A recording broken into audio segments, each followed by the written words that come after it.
What's up, everybody? Welcome to tonight's episode of the Not Your Average Mark Wrestling Podcast. I am your host, the Tutorial Boss Guapo, and with me is a man that needs no introduction. He is the co-CEO of the Wrestling Society Network, the one, the only Professor Bear. What's up, man? Welcome to the show. Thank you for having me again, man. First off, I have to say I love y'all show. I watch it all the time when I have the chance. So, man, let's get to it when you're ready. Let's get at it. Well, first and foremost, thank you for watching the show. We certainly appreciate it. Before we get started too deep in it, I do want to give some few thank yous out there. I want to thank Ross and the boys from Labor 12 for our intro outro music. Track's called Head Rush, album's called Monsters. They got big things going on. New band member, new album coming out. You can check all that out at labor12.com. That's laborxii.com. Thank you to Joe and American Legacy for our Not Your Average merch. We got the hats, the skull caps, the beanies, and coming May 10th at BCW Head Games, we will have bandanas as well. So we're spreading out a little bit. Thank you to JRebs 3D Printing. This little piece of awesomeness right here is a JRebs 3D Printing original. My boy Cameron hooked it up.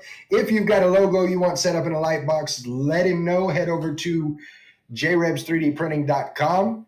Thank you to heckyeahradio.com. If you happen to miss an episode of the podcast, you can head over to heckyeahradio.com, click on the Not Your Average Mark button, and catch an audio version. Blind Ambition Studios for our awesome graphics. TheWrestlingSociety.com for including us in the podcast room. Of course, a special thanks to the one who makes it all work, the guy, Patrick. Appreciate you. He's put in some big work. We've got our website, NotYourAverageMark.com, that's got all sorts. You can get bios, you can get merch, you can get a calendar of where we're going to be, all sorts of things there. And most recently, we put together a Discord. We've been testing out the watch along idea on Discord. It's been a lot of fun. We've got quite a few people come in. We watch Raw, we watch SmackDown. It's a good time. So if you haven't done it yet, go after the podcast, go to the About section, and you can find the link for the Discord. You can find that on any of our socials as well. Come join the fun. It's a good time. Now that we've got that out of the way, let's talk some main roster moments. It's been a pretty crazy week as far as wrestling goes. Oh, yeah. So starting with SmackDown, the favor tease to open the show. I loved it. Paul Heyman coming out, calling CM Punk out and saying, now I have a favor to ask. Please tell me what your favor is. I feel like it was a good way to start the show. It was definitely a good way. Anytime you have Paul starting the show, you know you're in for some good treats. Oh, yeah. Paul Heyman is probably the best, if not just under the best, as far as taking the crowd, putting them right here, and doing whatever he wants them to do. Exactly. If he wants you to cheer, you're going to cheer. If he wants you to boo, you're going to boo. Like, he is good. Somebody who doesn't get the real respect of being able to do that himself is Triple H. Whatever Triple H wants you to do, you will do easily. No, absolutely. I'm loving the Triple H era of WWE. Before we go any further, I do want to look over to the chat here. Mikey and Fred subscribing for a 21st month. Thank you so much, Mikey. Appreciate you. Rick also subscribing for a 21st month. Rick, love you, buddy. Appreciate you so much. JReb in the chat. Lady Guapo, Mama Guapo showing up. Said she didn't get a chance to say the thing, so she chimed in on the chat. No, I think that was a good way to open the show, was to tease the favor and then say, you know what? I'd rather say it to Roman's face. So you just let me know when he gets here and walk off. Yeah, that was a great setup. Well, just the look of, like, Paul Heyman can tell entire stories with just his face. Exactly. Like, the happiness about just, you tell me what it is to, oh no. So the next thing to talk about, of course, is Jacob Fatu is headed to WrestleMania to face LA Knight for the U.S. title. I've had my thoughts about that. Um, of course, they the one fear that they always had before they brought Jacob on is that he was going to outshine Solo, which has done. Oh, yeah. But I love the way they have put them in unison of okay, that one of them going to turn on the other, but they keep pulling it back. I love that about it, and you can put Solo in something totally different. And I didn't think it would work, but to me, it's working real well because now I'm like, okay, what will Solo do? How will Solo do this? Hmm. Well, see, and I see this going to a place. As much as LA Knight is my guy, I kind of see Jacob Fatu taking the win in this, and we get a situation where Solo tries to tell Jacob something, and Jacob's like, "Where's the gold on your shoulder? I mean, I did my part. Who are you to tell me?" Like, I feel like we're getting to that. Yeah. And one thing that I really didn't understand why did they put the belt back on LA Knight to just lose it as quick as we think he's gonna lose it. Because I think it's gonna diminish his star. Unfortunately, I would have just left it on Shinsuke and let Jacob run through him. Well, my opinion on that is you put it on LA Knight. LA Knight's a big enough personality that if he does lose to Jacob, he can survive that. And, you know, it's always better when the face is chasing. So, True. throwing him in the chase against Jacob and Tama and Shinsuke and anybody else that gets involved, I think he can survive that. Another big thing happening on SmackDown. Rey Fenix debuted.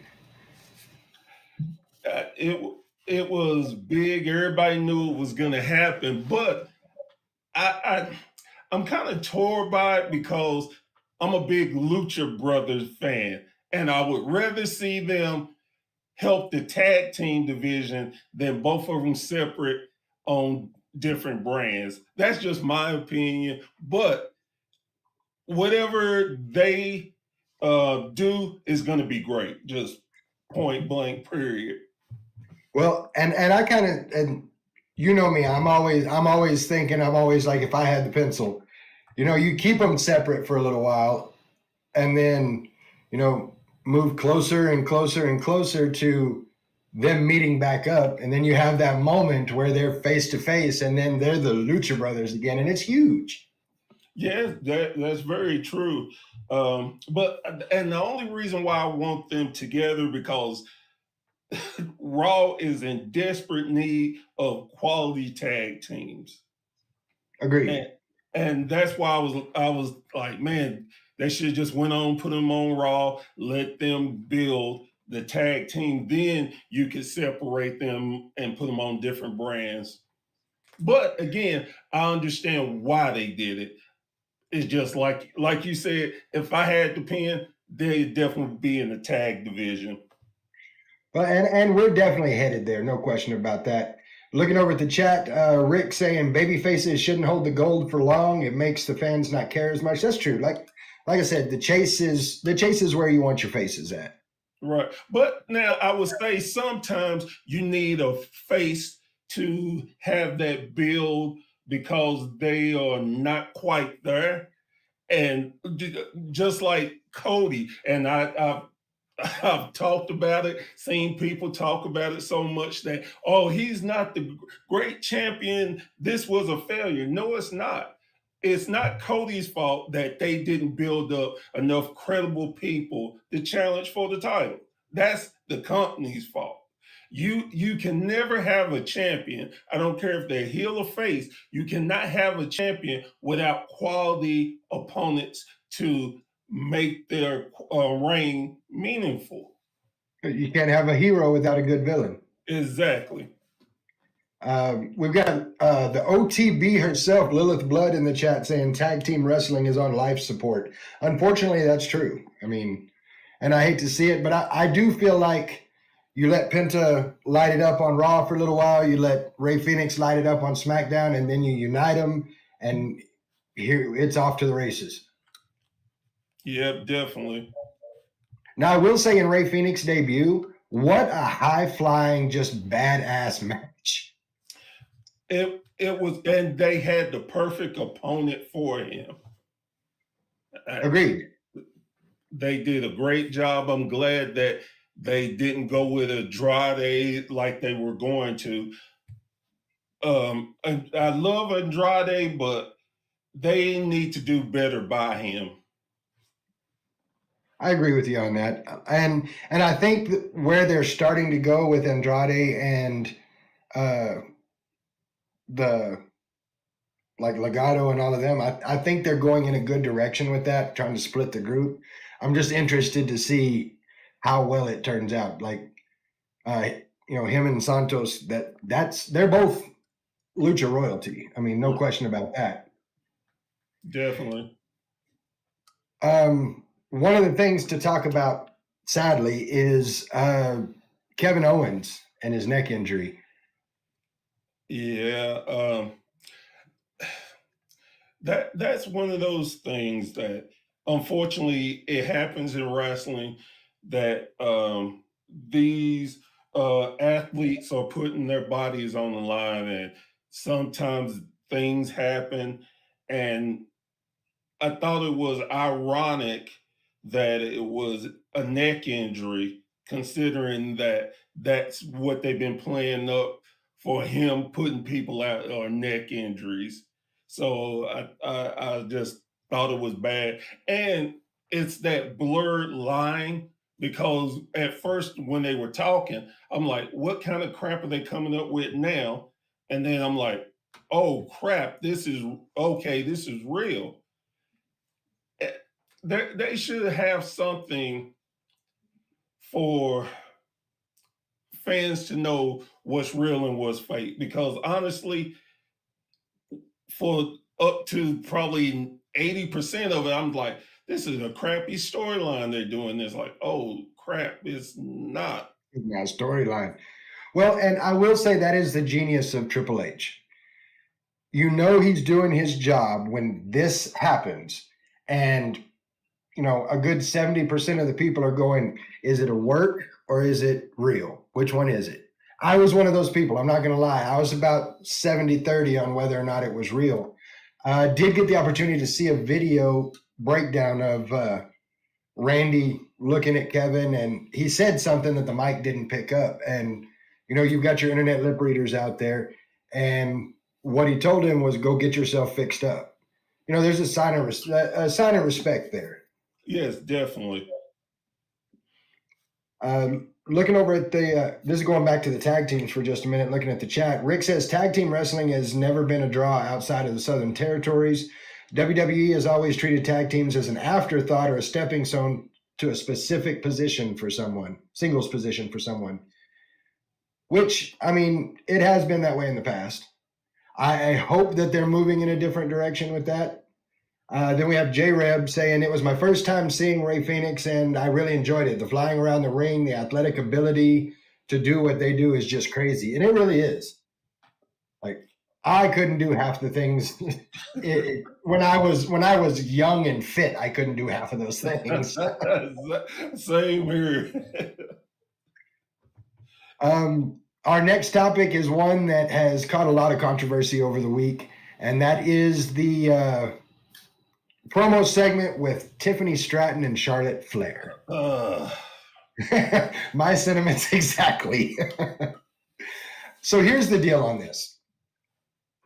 Everybody is crucifying Charlotte Flair on this. I get, the crowd. It was a hot crowd. The hot crowd got to her. But you have to stop and remember that I've seen The Rock get derailed by a hot crowd, and he's one of the best in the business. The fact that they went way off script with it, I don't know if that was the way it should have gone. Obviously getting quite personal and saying that Charlotte's 0-3 in marriages, and her telling Tiffany that's why Kaiser's in my DMs. I mean, it's kind of wild. You know, the funny thing to me about the whole situation, this is a pattern with Charlotte. Charlotte has just feels like she can say or do things that are really disrespectful. Her and Becky, for example, she went off script. She went off script with I believe it was Nia Jax. Charlotte has a tendency to try to make herself look bigger than her opponent. And with her being the veteran, she should know better than to do that. It does no good to bury your opponent because it's going to take away that heat from the match. And quite possibly will just make people not even care. So I blame Charlotte for this, and I don't blame Tiffany as much because if you don't stand up for yourself, people are going to run over you. Now, do I believe that was the most popular thing to say? Probably not. But Charlotte buried her what 2 weeks before that. She had to True. say something. And on top of that, Charlotte WWE needs to, as much as how great they are, they drop balls on certain things. You never should have let Charlotte go on a talk show to talk about her personal life. That was stupid. So again, my personal opinion, I found it hilarious, and I thought to myself, "Good for you, Tiffany." And the Charlotte comeback was so weak, but she had to do something. So Well, they and I'll say this, and Rick makes this point in the chat. They don't have chemistry, and the reason they don't have chemistry is in my opinion anyway, they're forcing Tiffany as a heel or as a face. Tiffany has been a heel. She's a natural heel, and that is where she does her best. And they're pushing her as a face against Charlotte Flair, who is also a natural heel. So the chemistry is just not there, and it seems really, really forced. And in Charlotte's defense, she's not in the best mental space right now. that's true. From the divorce and then trying to come back from injury and everybody comparing her to her dad, and like she's not in the best mental space right now. Yeah, A valid point made by Rick in the chat. While she shouldn't actively try to bury people, if that is Charlotte's track record, isn't it up to her opponents to be prepared to meet her at her own game? Which is kind of what I think what Tiffany did. I mean, well, yeah, but and here's the thing too. This is called professional wrestling. And you have to be a professional when you do things. Just because you're having a bad day, just because you're having issues, you have to be a professional and do your job. That's just like me coming on your show right now. I'm having a bad day, and then I'm coming on here saying little snide stuff or try to bury your show. That's not right. But again, it's professional. And again, I'm one of Charlotte's biggest fans, but they need to understand Charlotte will never be a face. That's what they tried to do. Again, for the like umpteenth time, Charlotte is not a face. Stop trying to make her a face. And then on top of that, they screwed up when they let her win the Royal Rumble. And this is what happens when you continuously put Charlotte as the golden child, as I like to call the female Roman Reigns. This is what happens when you try to force stuff and fans just are not going to go for it. Period. I get it. Rick saying in the chat, I think we should actively try to be professional. But I know if I was promoting someone trying to bury me, I'm gonna come at them, right or wrong. No one's burying me. That's out there. I mean, I will say that as far as, like you said, the Royal Rumble, it's been a very contentious topic. I personally, being a storyline kind of guy, I would have liked to have seen Charlotte fight her way back up to that ranking instead of taking it. I mean, I get where they're going with the storyline, but I would have liked to have seen the battle back. I think it would have made for a better story. But I don't know. I think the fact that it's out there now, there is some personal issue between them, is going to add some fire to this match. So I'm looking forward to it. I don't think we see them talk face to face. I think we get the side to side cameras or individually speaking to them. Because, once the crowd gets a taste of We Can Get in Your Head, oh, that's happening. Oh, yeah, definitely. Just ask Dom. So that brings us to the last topic for SmackDown, and that is the favor. He looks the tribal chief right in the eye and says, "My best friend, your wise man, in my corner at WrestleMania." And Roman Reigns gave the best possible response he could give when he started laughing. So even if I let him, he ain't gonna want to do it. Let him down easy, and Paul Heyman doesn't say a word. So tell him no. Do it now. He's like, I can't. Sorry. You were talking earlier about Paul Heyman's facial expressions. Roman has learned the art of facial expression, and it sold the moment so much to me. Even though I saw it coming, it still was so great just to see his face. Like you said, laughing. Man, wise man, go on, let him down easy. And then he just drunk. Exactly. And Punk's face too. As much as I have issues with Punk, he played that beautifully. Even Seth, without even saying the word, just shaking his head, was everything in that segment was chef's kiss. It was amazing.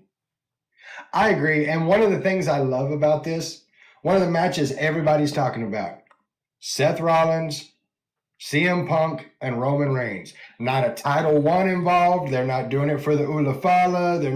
This is just a triple threat match. But this is the match everybody's talking about. And it's because of the people you have in it and their ability to sell the story. Oh, definitely. We got Rick coming in the chat saying, thank God the favor made sense and wasn't some stupid thing like a title opportunity that Heyman should have no control over. People who wanted that are ridiculous. I get that. If Roman had the title, that would be something different. He could finagle a title thing. But without Roman having the title, this is the only thing that made sense, was to have Heyman go back to Punk's corner, and I mentioned this last week on the show, there's a video circulating from 2013 of Paul Heyman saying, not right now, but one day I'm going to walk down the aisle and stand in your corner at while you main event WrestleMania. Yep. And then that's the favor. So I love the callbacks. That's what people give Triple H so much credit for, and rightfully, is that he tells stories, and it may stop for a second, but then it goes back and it all connects and it makes sense. And that's what look, if you don't know it as a wrestling fan, that's what you want. You want connection. You want storylines and arcs that make sense. Not because Triple H treats us like we have common sense. We do. So that is showing respect for not only the artwork, but for us fans who enjoy wrestling. No, absolutely, I agree. And that's probably what I enjoy most about this is, as we're in the Triple H era, I find myself looking at things. Wait a minute, was this person talking to that person in the background? What does this mean? Hey, this was going on during that. And Triple H has masterfully set that in motion to where we're like that now. Wait a minute, does this mean that this is going to happen? He said this, and it was out of nowhere. Is that planting this seed? Exactly. It's just those Easter eggs are what is great. As I tell anybody, even if you're not a wrestling fan, the best thing in the world is for us smart wrestling fans to be fooled. Mm-hmm. That's what we love to death because most of us are so arrogant. Oh, well, I know what's going to happen and this and that. But when it does it, that tickles our fancies. It does. The only time I don't enjoy that is when you get those wrestling fans, the smart wrestling fans, that get angry when it doesn't go the way they predicted it and get online and, well, I think they should have done this and this was drives me crazy. I definitely understand that, and that's where my buddy Joe Moreau has a saying: "Just shut up and enjoy wrestling." You know, I agree wholeheartedly. Just shut up and enjoy the wrestling. I was pretty impressed with SmackDown. I give it a B plus for the week. I think it was a good show, moved a lot of storylines.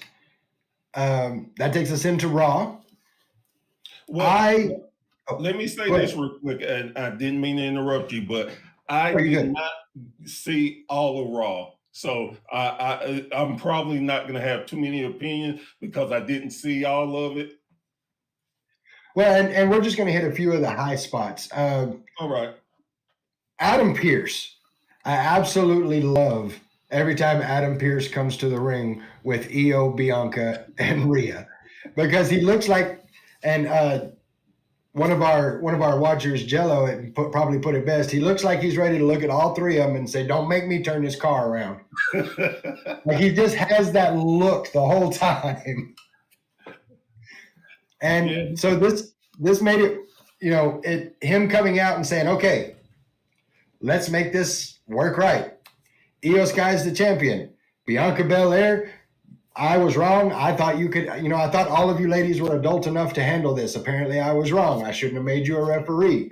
You counted them both out. So at WrestleMania, it will be Io Sky versus Bianca Belair versus Rhea Ripley in a triple threat. Done." But no, not done. This has been one of the most surprising events of WrestleMania for me by far because everybody knew, I knew, there was no doubt in my mind it was going to be Rhea and Bianca. No doubt in my mind. But when they pulled the swerve, I was like, holy crap, this is good. Then they set it up that they were going to flip it back to that. I was like, oh, they fooled us. They going back to. I give Triple H and whoever is writing this, they did a masterful job of keeping us guessing on which way they're going to go with this. Oh, absolutely. I'm looking forward to this match. And I like the fact that they keep trying to push Io out of the scuffle, and Io's like, no. As a matter of fact, I've heard, I don't know if this is true, I haven't had it confirmed yet, but she did a drop kick off the top rope while Rhea and Bianca are talking trash to each other. I heard may have broken Rhea's nose. Oh, wow. So I haven't had that confirmed yet, just something I heard. But we'll have to see how that turns out. Which takes us on to topic number 2. Before we do that, Mikey's saying Io has been so disrespected by Bianca and Rhea, and I feel that it will come back to bite both of them. Absolutely, it will. And I hope that it does. As much as I love Mommy, I hope that it does. I kind of want to see Io walk out of WrestleMania still champ. I'm feeling the same way because this is a spot where you can build another legitimate star out of Io. To take out the two top women in WWE, or I mean, it will just take her where she needs to be because she is so disrespected. And this, again, hate to keep being that drummer, but I love what they are doing with this storyline. It is Mhm. building her. No matter what happens, whether she wins or lose, she is a credible superstar now. Absolutely. Looking at the chat, we've got Dean Stevens, or Jello if you're nasty, uh, saying at WrestleMania, Rhea and Bianca tear Io in half and then go at it. I think they try. I think they try, but I don't think they get it. I really think we see Io walk out of WrestleMania still champion. And the one thing that everybody keeps forgetting, Rhea has never beaten Io. Right. Never beaten her one-on-one. So it's going to be good. The Jey Uso promo. Probably my favorite segment of the night because we got a whole different Jey Uso. He came down out of the crowd, music hit, everybody's doing the dance and everything, everybody except Jey Uso. He's not being flashy, he's dressed all in black, makes his way to the ring, no smiles, no yeets, no nothing. Gets face to face with Gunther, Gunther pulls the mic up, Jey slaps the mic straight out of his hand. And just the intensity in Jey's voice when he says, "You got a mama? What do you and your mama talk about? Talk about family stuff? You know what I had to talk to my mama about?" Like, it felt, half shoot, half work. And that is always make for the best promo. I think that this has done wonders for this feud because let's face it, they had really crapped the bed with it, and no one was interested in it. Everybody talked crap about Jey, and he can't be a world champion, yada this, yada that. They keep the same repeat stuff going. I think, like you said, the seriousness was great. It took it to a whole different level. But I only had one criticism: if they should have let Jey slap the hell out of Gunther, because if you are watching your brother get beat up and then you get in front of the man that did it, I wouldn't care about titles. I wouldn't care about respect. It would be like, I have to get revenge for my brother. Even if they tore us apart, then going to, this is only a taste for what you're about to receive at WrestleMania, I thought would have worked better.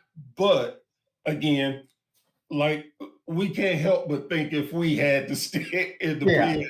Well, and for me, it was more of the, if I touch him, I'm going to kill him. And the way he kept, I heard somebody say it best. Whenever he slapped the mic out of his hand, I'm like, all right. Whenever he used his own name, he called himself Joshua. Yeah. I was like, all right. But when he took his hands and started rubbing his temples, now it's real. Now he is doing his best not to kill somebody. So I love what they did with this. I think probably my favorite part of it, and the kudos I want to throw out to this outside of Jey for what he did, is to Gunther, because he looked shook. Oh, yeah. And he played that so well. He did such a good job for his face selling, his like, oh, well, like you could almost see on his face, like, we didn't go over this. What the That's hell? exactly what I thought when I was talking. He was like, wait a minute, this ain't what we talked about. This is way more real than what we were talking about. So, hey, somebody might want to get in the ring. We got Mikey in the chat said this was definitely the appropriate response for Jey with the way he handled himself. I think with as much physical contact as they've had, it was best to keep it cool and collected and almost scary. I agree. I think it was. I can't wait to see this match. I mean, just the intensity that Jey had. And like I said, Gunther looked shook. He was like, whoa, wait a minute. We talk about mamas and say the ending of that promo where he says, I'm gonna say a prayer for you and your kids. And then I'm gonna say a prayer for me. And I hope that God will forgive me for the man I'm about to become. Man. That was good stuff. Yeah, it was. So we got 3 new matches for Mania announced outside of the triple threat for the ladies. We've got a 4-way, or no, that includes we've got the triple threat for the ladies. We've got a 4-way for the Intercontinental title. We've got Braun Breaker versus Finn Balor versus Dirty Dom versus Penta. I'm not the biggest fan of multi-man matches, but if this one doesn't come down to Dom winning the match, no way in hell he pins Braun Breaker. I'm just going to throw that out there now. But if this doesn't come down to him winning the match and it causing a feud between him and Finn, then they're not doing it right, in my opinion. I was gonna say, I just need the end of the Judgment Day. I mean, Jesus, how many losses have they taken? I mean, I'm almost feeling like, are we at the beginning of the Judgment Day again, where they couldn't win anything? But come on. But yeah, I definitely agree with you.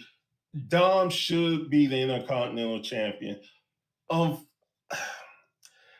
I would like him to win, but I don't want Braun to give up that title yet, because he has so much more he could do with that.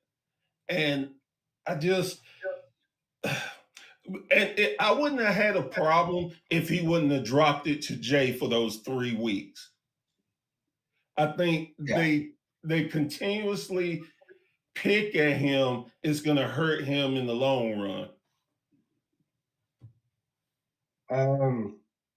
We've got Jello in the chat saying Judgment Day has run its course. I agree. We've got Mikey saying Braun has so many big plans.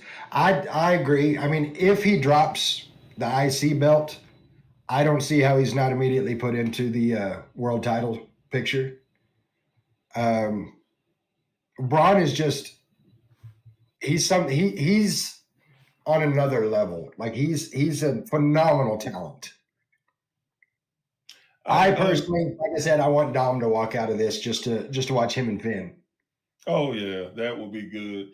With the only thing with Braun, it goes back to me and not having enough people to carry great matches with him. Because let's say Jay does win the world title, they're not going to put them in a feud together. Not right away, anyway. And so who else will he have to build up to get to the world title? And it's just some of the things I always think about. You want to save money matches for money opportunities. You don't want to give that away. You don't want to put it on a B pay-per-view. You want to have that at a big pay-per-view and make it known, because like we all know, Braun is going to be the next big thing in that company. So you just want to take your time with him, and I just don't see where. Even with Jay if Jay takes the belt, whether it's Jay or Gunther, either way, putting Braun against a Seth Rollins or against a CM Punk or against a Roman Reigns or against your money guys, I mean, I think that there's some room to build him real well with that.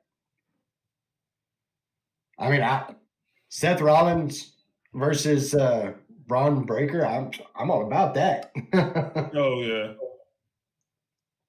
The other match that was put in place on Raw was Rey Mysterio versus El Grande Americano.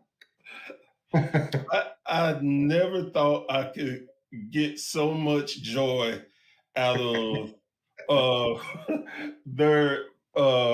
the bringing of him, the going back and telling. I laughed my butt off, and I thought that was great. And I want to see where they go with this. I'm with you. I want to see where they go with it. I think the thing that popped me the hardest the first time I saw him was him in the ring going, gracias. Like, it was good. Mikey's in the chat says, regardless of if he drops the belt or not, Braun doesn't get pinned in this match. And I agree with that. I can definitely agree. The last thing we'll touch on with Raw is the closing segment. Seth Rollins comes out and tells Paul Heyman, you ain't got nobody here.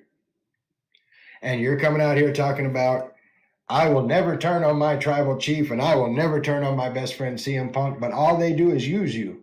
Whenever Roman lost to Cody, he left. Did he take you with him? No, he left you to hang out with Solo. How'd that work out for you? When CM Punk left for 10 years, did he take you with him? No, he sure didn't. So, no, they're not your friends. They're not your family. They're using you. And I can make this real easy for you. I can take you completely out of the situation. One little curb stomp, kick to the back of the head, and you're done. You don't have to worry about it anymore. And I like seeing Paul Heyman get, like, I don't know, I was watching him get upset because Seth said CM Punk has said in the past, I'm not here to make friends, I'm here to make money. So how much are you worth, Paul? And he pushes him. So are you worth that much? And slaps him. So are you worth that much? Goes to grab him again, and Heyman gets right in his face. Don't touch me again. So good on Paul for that. Of course, Punk comes out, and they rumble, and Punk catches a stomp, and while Paul is checking on Punk, he nearly catches a stomp, but Seth pulls up short. Doesn't do the stomp. Looks at Paul and says, now you owe me a favor. A wrinkle in the story that I was not expecting. Yeah, again, they have been great by throwing just Easter eggs. When you think we got the idea, they'll throw a nice little curveball in there to really make you think, wow, could it? I didn't think about that. So I definitely love they're hitting on all the different elements. Plus, Seth was the man in the sheriff who came up with everything. So Yeah. Shouldn't have been no surprise, but it surprised the hell out of me. It did. It surprised me. I wasn't expecting it. And that's what I like about it. To quote one of my favorite greats, every time we think we know the answers, they change the question. Yes, sir. And I love it. It keeps me excited. It keeps me watching. All in all, I liked Raw. I give it an A. I thought it was a good show. They gave me things I wasn't expecting. They set up good matches. I got to see Adam Pearce look like a pissed off father. It was great. So of Adam. I don't know. He plays hectic better than anybody I know. And the best thing that I love about it, and this is just my take on it, to have GMs that were both the NWA World Heavyweight Champions is just even more special to me. We're at some point, there's going to be an Adam Pearce versus Magnus match. If they do not, I will be upset with them. I mean, it's just sitting right there. I'm sorry. Adam Pearce versus Nick Aldis. My bad. My bad. So, going into a little bit of news, we've got what I think is all of our Hall of Fame inductees so far. They may add some more, I don't know, but we've got, of course, Paul Triple H Levesque going in, well deserved. Michelle McCool, Lex Luger. I'm telling you now, Lex Luger is going to stand up and he's going to take even if it's just one step to that podium, I'm going to lose my shit. Like, I'm going to get emotional. And if they do not let Sting bring him into the Hall of Fame, I'm going to be pissed at Triple H. I'm going to be pissed at Tony Khan. I'm going to be pissed at everybody. Everybody knows, if you know anything about Sting, his best friend in the whole world is Lex Luger. There is nobody else that can induct him besides Sting. I would Well, hate. and I'll put it like this: I don't ever see Triple H having a problem with that. And if Tony Khan is a clown, and that's why we call it Notes from the Clown Show, which we'll get to in a minute. But I don't think he's that much of a clown. Here's the deal: it's a heartstrings thing. If you're Tony Khan, do you want to be the guy that said no? Sting can't go there because he's contractually obligated to me, so he can't go over there and be there with his friend who got out of his wheelchair and walked to the podium. He can't be there because no, you don't want that. If nothing else, he can say, I didn't do it for WWE. I did it for Lex. And I would respect that. Well, and here's the thing. When Sting retired, Luger was there. The last match, Luger was there. The only thing they asked was not to show him on camera. And they didn't. And that's why I don't think Tony Khan would have a problem with him doing it. He's done stuff where he's let people go back to WWE. He let Billy Gunn get inducted, even though Triple H took a pot shot at him. He did do it. And they can work together. This is for me, some things are bigger than just the business. And yes, if you are a true wrestling fan, if you love this sport the way you say you do, you would give this not only to the fans, but you would give it to Luger and Sting. And just, again, I just think that they will, but if they don't, and no, I'm gonna blame both of them, because you couldn't come to the table and just make that concession for Luger. It's just crazy. No, and I'm with you, and I think you hit the nail right on the head. It's bigger than the business. It's bigger than promotions. That's why I say it's a heartstring thing. Like, you can't, I don't know. See, I'm gonna get my blood pressure up. I'm glad I took my medicine before I jumped on. There you go. We also have the natural disasters being inducted, earthquake and tugboat. Glad to see them making their way in. And then just recently, our Legacy Wing inductees were announced. We've got Kamala, Dory Funk Sr., and Ivan Koloff. I'm going to tell you what's funny about that to me. Last week on my Bird Thought podcast, we talked about who should be inducted into the Hall of Fame right now, who should be. They should have been a while ago. And one person that I went ballistic about was Ivan Koloff. I'm like, you don't have the man who stopped the most iconic title reign in history in the Hall of Fame? What is wrong with you, WWE? Then they come out with this. They were listening. I say it all the time on my show. If Triple H is listening, and let's face it, Triple H is listening. Why wouldn't he be listening to the Mark Average Mark Wrestling podcast? I say it all the time. So sounds like he was listening to you too. One thing that's really cool about the Hall of Fame this year is, for the first time, they're inducting a match. Steve Austin versus Bret Hart from WrestleMania 13. It's funny. One of the things I won't say that I just had a problem with, because you have so many people that deserve to be in the Hall of Fame. Why in the world would you put a match? Now, don't get me wrong. It's an iconic match. It paves the way. But let's be real. Does Bret need another ring? Does Hey, Austin need another ring? And if we're going to start doing matches, Lord have mercy. You know how many people are going to have multiple matches for this? I just didn't like it. I just think you have more people that should be in the Hall of Fame that that spot should have went to. But I respect it. I just didn't like it.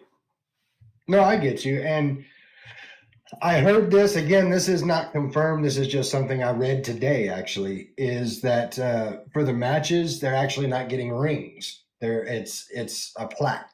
Uh, So I not confirmed. So if that's not true, I'm putting it out there now. That was not confirmed. It's just something I read this morning. So Yeah. and if no, I'm with it. All right. So this is the point at which I hope the guy is sitting at his computer, because right now it is time for Notes from the Clown Show.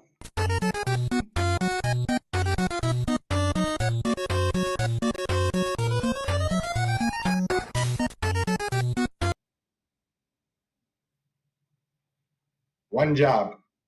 You had one job, Tony Khan. Put the belt that no one has seen since October on Swerve Strickland and let him and Adam Page dance it all in. 5 hours later, no. We're going to bring back the Young Bucks instead for whatever reason.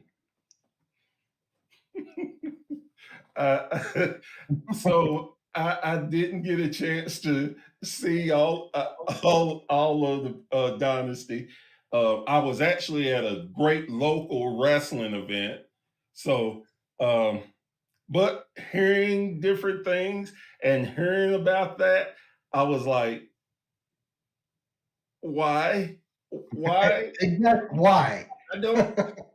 I just it didn't make sense to me. I don't understand why the Young Bucks would interfere in that match, then turn around. Now they covered better on Dynasty. I mean, on Dynamite that they were doing for Hangman. Okay, that was okay, I guess. It could have been a lot worse, something they came up with, but I just the Death Riders just ain't working. It's Mm-mm. not. Nobody likes it. It is. I just don't understand what is the point of any of it.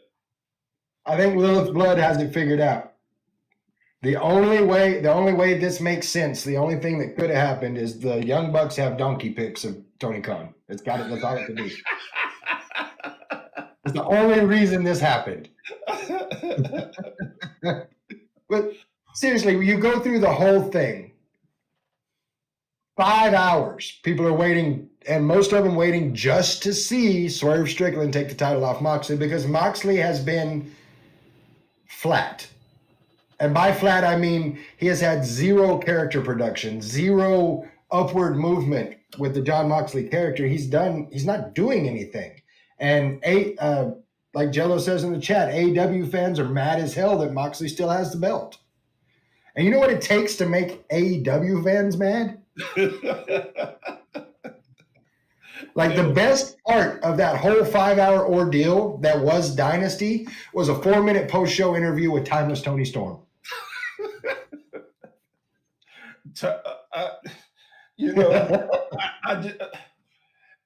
Timeless Tony Storm was a fluke that has become a massive hit.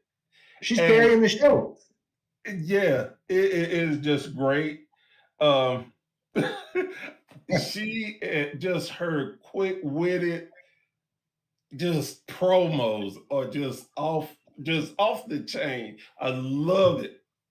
I will say that is not the version of the Man from Nantucket that I read in school. If you don't know what I'm talking about, after the show, go to YouTube, look it up. Trust me. Between that and her and Thunder Rosa and the Thunder Tits. And I love the oomph she put it, like almost superhero. Nuggets. It was great. And I have to give Thunder Rosa credit because she was like, "No, man, it's Thunderstorm." Tonight it's not. It was great. One thing I will say for Swerve Strickland, you need to listen when Booker talks, because after the show went off, Swerve Strickland goes on. He does good for a little bit. He's like, thank you fans for being here. Thank you for looking at our merch. Thank you for supporting us. And just for my own amusement, F Booker T. Now is anybody talking about the main event or the fact that the Bucks came back or that Moxley returned? No. Well, maybe Dave Meltzer is, but everyone else is talking about Booker T and what Swerve said about him. So the big star of your show is Booker T. Yeah. Well, I would say this that sometimes you got to look at your own product to learn a lesson. And what I mean by that is if everybody knows what happened with Punk, don't go down the same damn road that Punk went. Yep. You saw it didn't work out good for him. If you got a problem with the guy, just y'all talk about it, do the one-on-one. Just keep y'all. Why give him more ammunition? Why give him more fame by continuously talking about it? It just didn't make any sense. And then Booker handled it like the true professional that he is. He said, they're talking about me. You messed that. You shouldn't. They're talking about me now. Me. I hope Swerve is a talented young man, and I hope he gets all the glory he's going to get because he knows his stuff. Am I ever going to back him? Probably not. Not after that. But do I think he's going to be great? Yes, I do. Booker T handled it like a professional. It is so funny because this is almost a reverse of the younger talent not saying something about a veteran and the veteran getting mad and keep bringing up that talent name. And it's like, nobody cares. Shut up. Just stop. Yep. And sometimes you say more by saying less. And it's one of those lessons that if you hadn't learned it, you don't want to learn it the hard way because you're going to lose so much out of that. Swerve, keep doing your raps, keep being the vicious man you are in AEW. Just drop the whole thing with Booker. Quit letting it be Booker's house. Yeah. But be Swerve's house. Don't let it be Booker's house.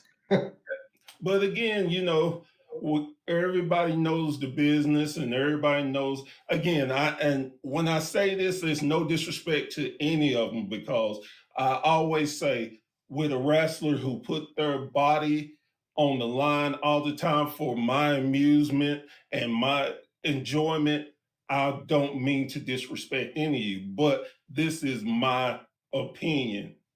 What do I know? I'm just a wrestling fan. You know what? That needs to be a shirt. I'm just a wrestling fan. Hey, I'm printing shirts now, so you never know. Well, you know what? You get that one printed, you let me know. I'm gonna need that. I got 2 more points in the clown show. Maxwell Jacob Friedman, pillar of the company.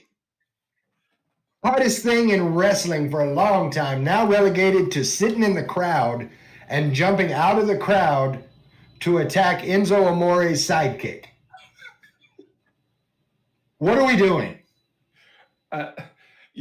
Honestly, I'll be lying if I say I am not enjoying this. Because the reason why I'm enjoying it is because this is giving a different side to Max, where everybody know Max don't give a crap about anybody. and he had the hard lesson with Adam Cole. But now you see, holy crap, he does have more friends, and he really respects them. The tease is he's going to join, because imagine if he joins and he has the Hurt Syndicate around him to actually help him get the world title again.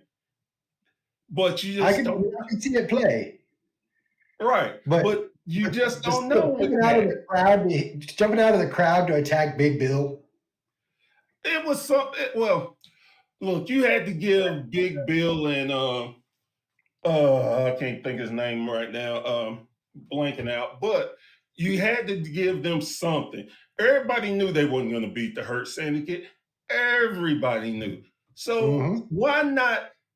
Now they have the reason we didn't win because Max. It's BS that they were going to win anyway, but at least they give them something. And it helped. And on top of that, it gives something later on with Jericho that I was happy about. He's not angry, he's disappointed. Yes, and he's going away for a while. And that I'm so appreciative. Let Jericho go away for a while. I mean, when I say a while, I mean 2-3 years. Put him on the shelf like Miro. That'd be great for me. I'm just saying. I mean, how do you miss him if he don't go away? Man. I mean, let him sit on the sideline where WWE was gonna want him back. That would be okay for me. Number last thing, and this goes back a week before Dynasty.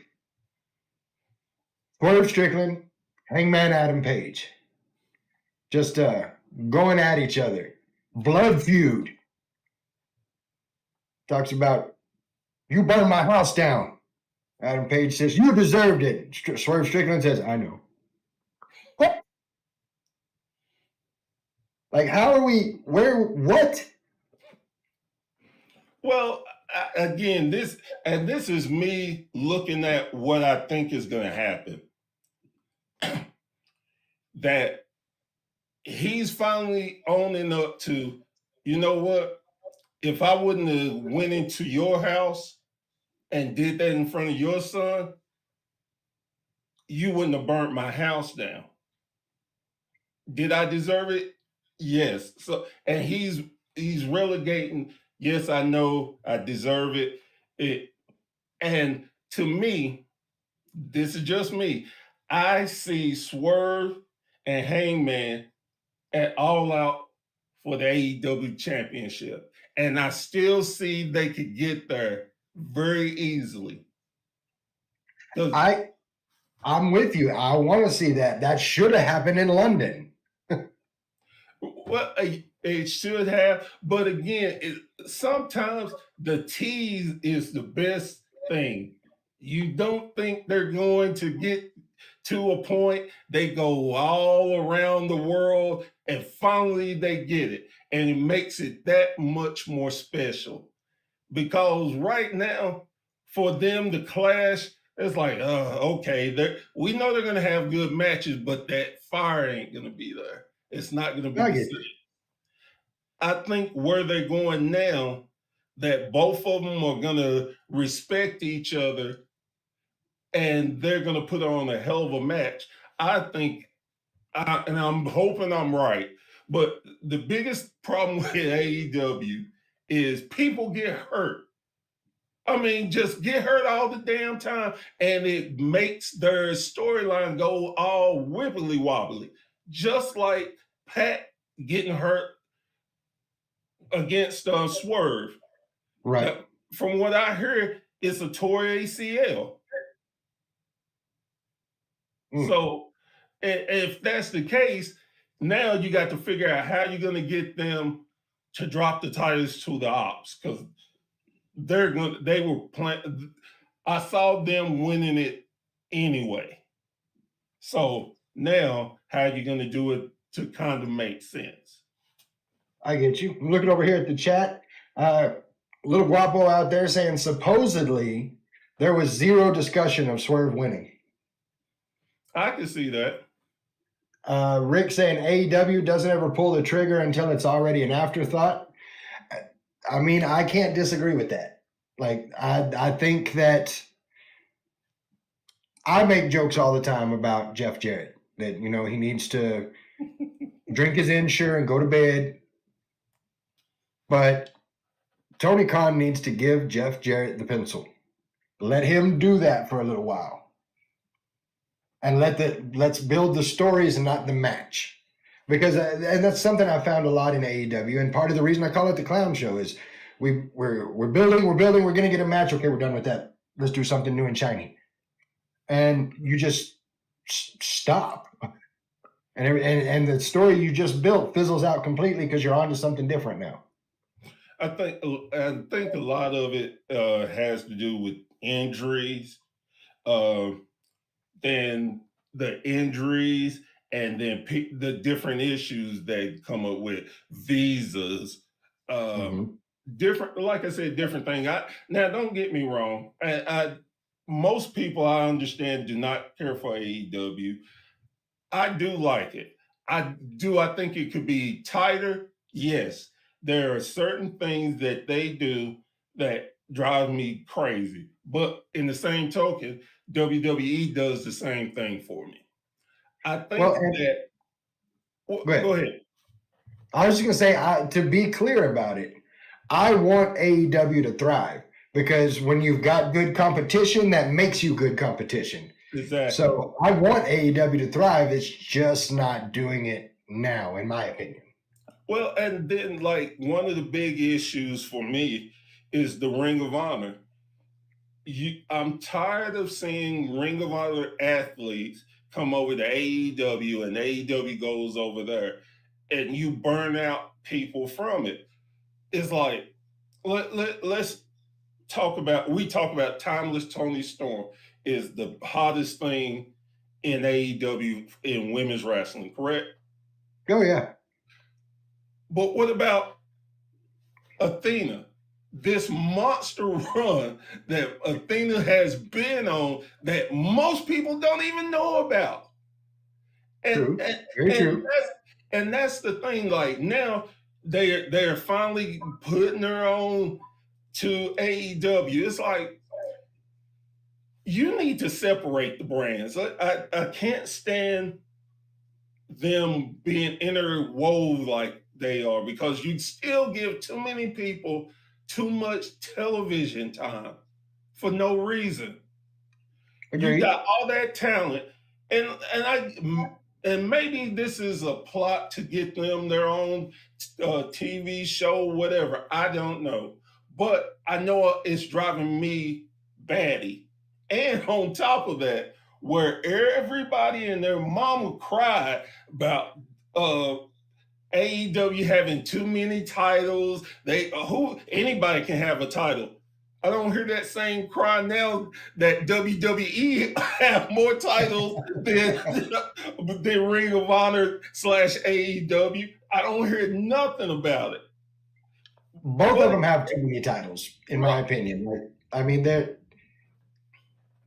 unless they, and this isn't just AEW, this is on both sides, and just my opinion for those that are watching and listening.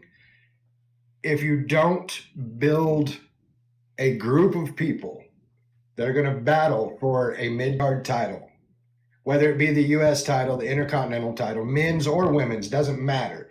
If you don't build a group of people that are going to battle for that and make it the prize, then you run into problems like AEW is having right now. You run into the inability to do that. Rick says in the chat, I comment weekly that WWE should be consolidating titles, not inventing more. Agreed. Like, I mean, it's something that should be done. Again, I want to see AEW flourish, but I will say this. Sooner or later, they're going to get it. But for now, they are still, to me, the clown show. And Tony Khan and Dave Meltzer, you're clowns. So we have, we're going to go ahead and go dark. I definitely agree with Meltzer. Hey, you know what Swerve said about Booker T? Yeah, throw that out there for me about Meltzer. I'm just saying, man, that dude. So we have a segment we've just started doing. This is our second week doing it. It's called Wrestling Talk Wednesday. So on our socials, we'll put out a topic for discussion, and what we get back from that, we'll talk about here on the podcast. That's what we're going to do now. This week's Wrestling Talk Wednesday was, what was the most impactful moment from WrestleMania? Any WrestleMania. Got some decent answers, but before I get into them, I'd like to hear yours. What do you think was maybe the most impactful moment in WrestleMania?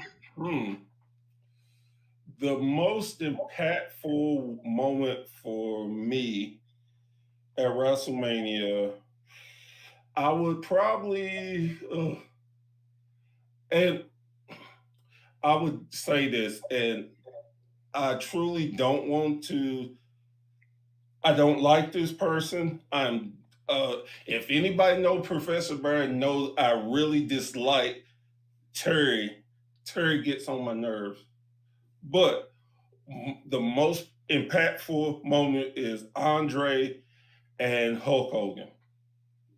And Andre's WrestleMania 3. Yep. And the reason being, it helped bring in so many casual fans into the wrestling world. That's just my opinion. But I think WrestleMania 3 helped bring so much more to the everyday people to watch wrestling. No, and I agree with that. And Rick has said on multiple occasions, while that Andre versus Hogan was nowhere near the best match on that card, it was that single match sold the whole show. Exactly. And what's even funnier to me, that a lot of people do not know, that was not the first time Hogan had slammed Andre. That is funny to me. But But when that was happening, unless you were at the show, you didn't know that, because they didn't have the video cameras and they didn't have the phones and they didn't have the internet. And so unless you were at a show and saw it, you didn't know that. Well, no, and not trying to start something, but the reason I knew it is because I was a big wrestling magazine guy. Okay. And they had the clip. It was in a baseball stadium. Hogan was the heel and Andre was the face. So that's just me, because that's just how deep I went and I do go into wrestling. Well, and I respect it. You know, as a fan, that's what we do. Exactly. And like for me, you know, there's no question that Hogan slamming Andre. It's every montage you ever see. It's included if it's not the biggest thing that's shown in it. But for me, as far as impact, it was the streak, the ending of the streak. You know, I'm got my Undertaker shirt on right now. I have followed the Undertaker from, you know, Survivor Series 90 through even now. The breaking of it was so, what just happened? It was so unexpected. So that was it for me. I don't want to keep sounding like I'm plugging all my stuff, but no, please do.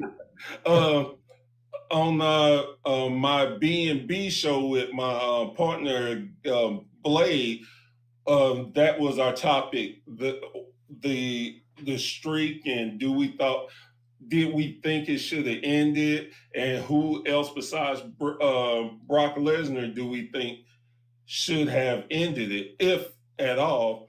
So I think, and I will argue this till I'm blue in the face, Brock definitely did not need that. No, not at all. And I think it would have been better served to build up someone coming up because everybody knew Brock and his accomplishments.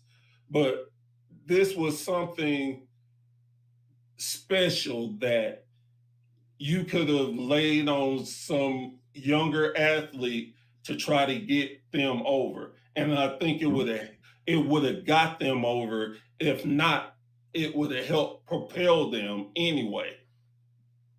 I think if they'd have waited 2, maybe 3 years after Roman does his thing and becomes the tribal chief, not when they did it the year after because he was still new to it then, but when he really got the tribal chief air about him, and then have Roman break it then, that would have been better off for me, a better story. It would have made more sense because Brock didn't do anything with it.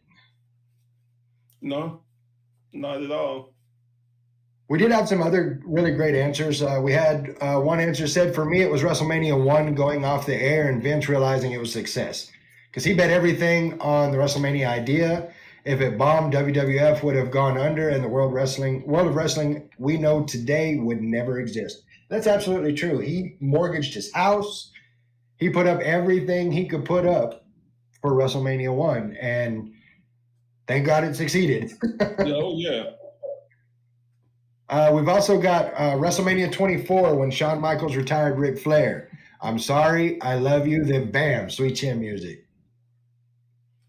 We've got Shawn Michaels farewell. I believe that was, 26? 20, yeah, 26. WrestleMania 26? Yeah. Of course, can't talk impactful moments without talking about Kofi Mania. Of course. Even though I'm not real thrilled with Kofi right now, but Kofi Mania was a big deal. And then, of course, Daniel Bryan winning the title.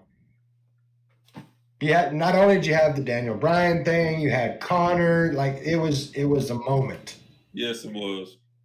So those are the answers we got to our Wrestling Talk Wednesday. I appreciate everybody that got in and gave us some answers, and we'll have our next question out on Wednesday to get everybody's thoughts on it. But as it stands right now, we've got about 7 minutes left. So I want to talk a little bit about Wrestling Society Network, what you guys have going on, where people can get the app, what there is on Wrestling Society Network. Well, we have a ton of different wrestling content. We have, if you're an older person like myself, you remember the Saturday morning cartoons. We have a ton of different wrestling cartoons. We have wrestling documentaries. We have wrestling bios. We have, believe it or not, we have action figure shows. You have. I'm gonna interrupt you for just a second, and I apologize. If you haven't seen that yet, you have to check that out. That is so awesome. The action figure wrestling. It's cool. It's really cool the way they make it work. We have a 2K promotion, which hopefully in the next few weeks we'll be coming back on with our new stuff. It is great. We have, if you haven't seen the show Heels, starring goodness, I can't think of why I blank on names now, but it is a 2-season series, and it's going over a guy who owns a wrestling company and the things he do, and one person that is guest starring in a bunch of different episodes is CM Punk. Yep. You have to check it out. It is great, and we are hoping and praying that they are going to do a third season of it. I've been hearing rumors. I do not know, but I hope so. We have Total Divas on there. We have Punk. We got game shows with wrestlers. And we have movies starring wrestlers. Hmm. And we have so many different types of things.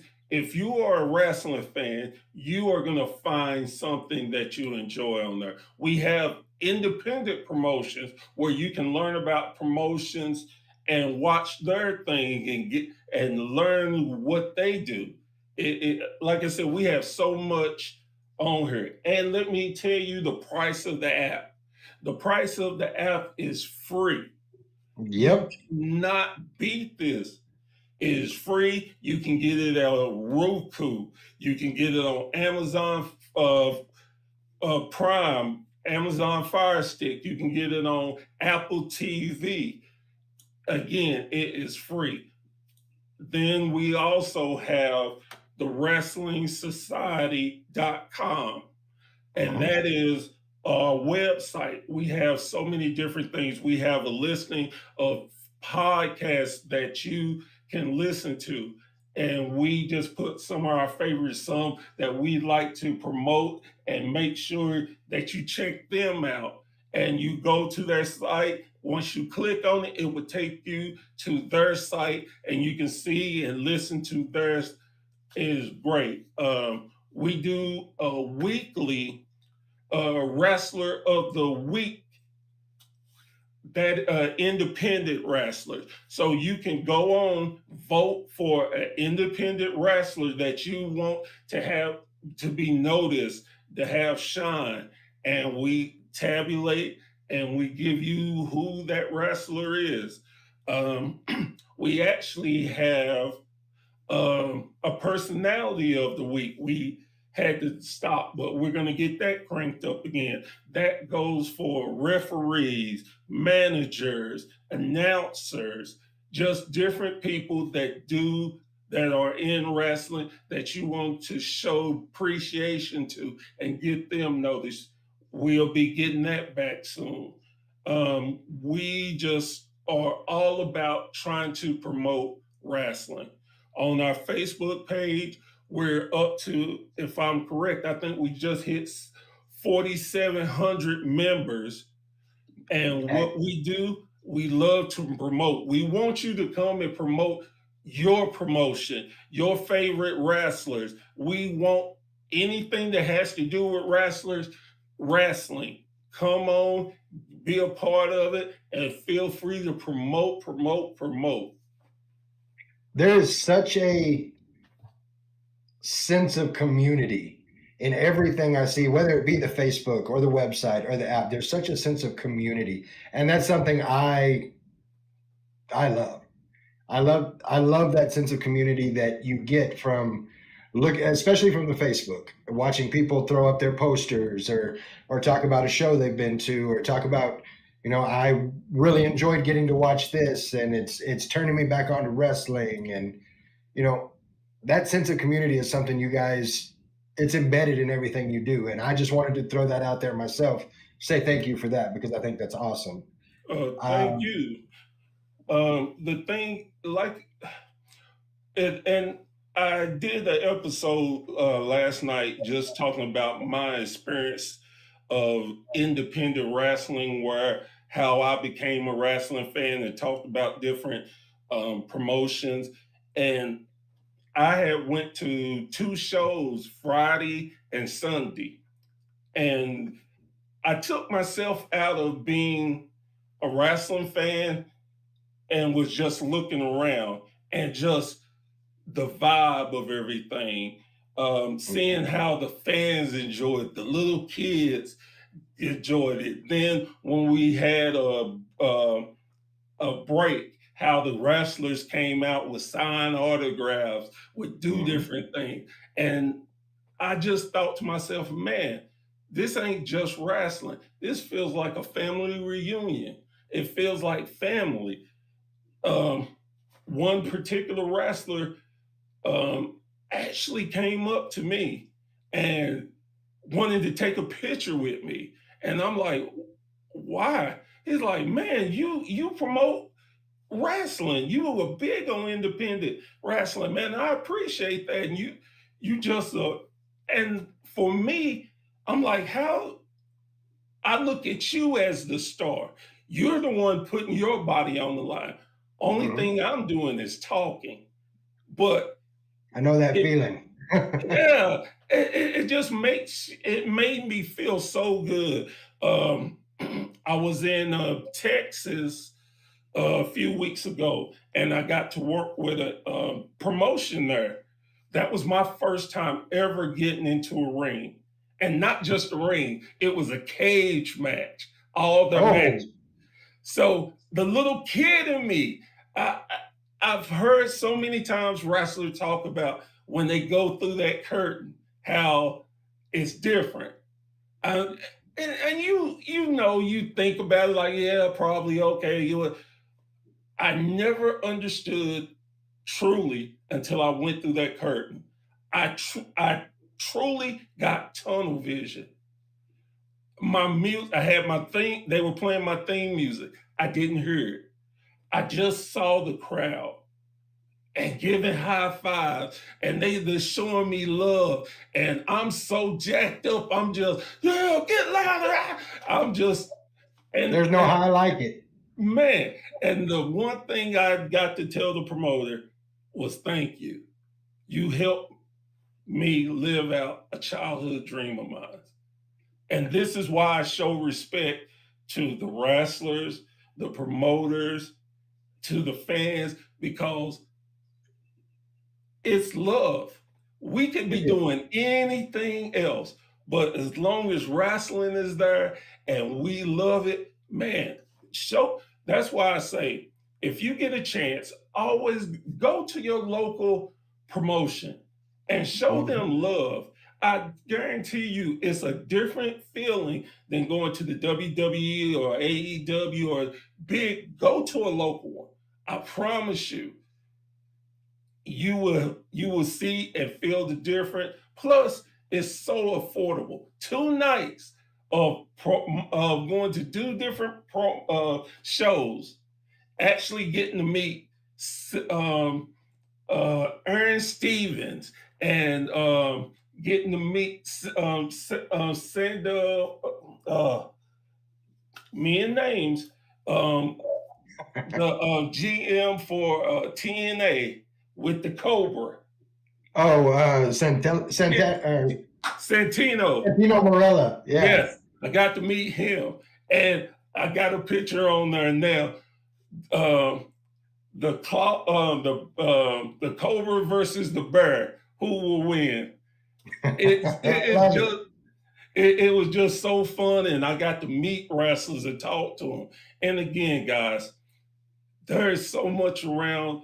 Just I always ask, please, one thing about it. Remember, if you meet someone out in public, please remember they have families too. Mhm. Be nice and be understanding. If they're like, hey, I can't give an autograph, I'm with my family, don't be mad. Just be respectful and show respect to the wrestlers because again, they are putting their body and their health on the line for us. So Absolutely. Um, Mikey and big Santino Morella fan.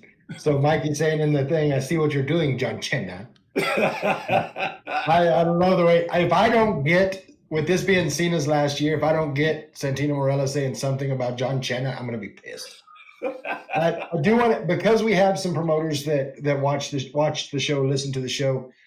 If a promoter wanted to get in touch with you about how to get their stuff on there too, so you could see their indie promotions, how would they go about that? The best way to reach me is on Facebook at Professor Bear Society. That is go. That is my page. Go. You can hit me up and send me a message, and we are willing to work with anybody. We will look at your stuff. And one thing I always like to tell people, if we say no, it's no disrespect to you. We have a lot of different promotions who want to do business with us. And um, we will try our best to, even if we can't do something on the app. You definitely can come on the website and we will promote your stuff. We would love to have your wrestlers and get them on a podcast.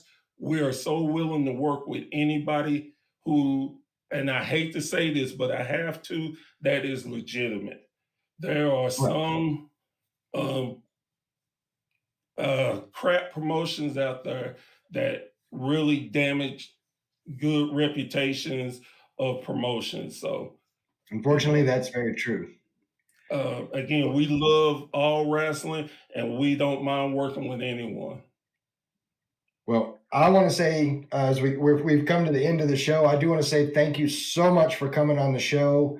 Um, I've said going into my third year now, professional wrestling, independent wrestling is my drug, and I am hooked. Um, I couldn't agree more. If you have the opportunity to go see some independent wrestling, do it. You will not regret it. I want to say thank you to everybody that's been in the chat, everybody that's watching, everybody that's listening. Thank you so much for giving us a platform to talk wrestling with you. Again, Professor Bear, thank you so much for being on the show. It's always a pleasure having you on. And I appreciate you having me. That's going to do it for us tonight. We'll be back next Thursday to do WrestleMania predictions. I hope to see each and every one of you there. Until then, I'm Guapo. That's Professor Bear. We're not your average marks. We'll see you next week. Yeah.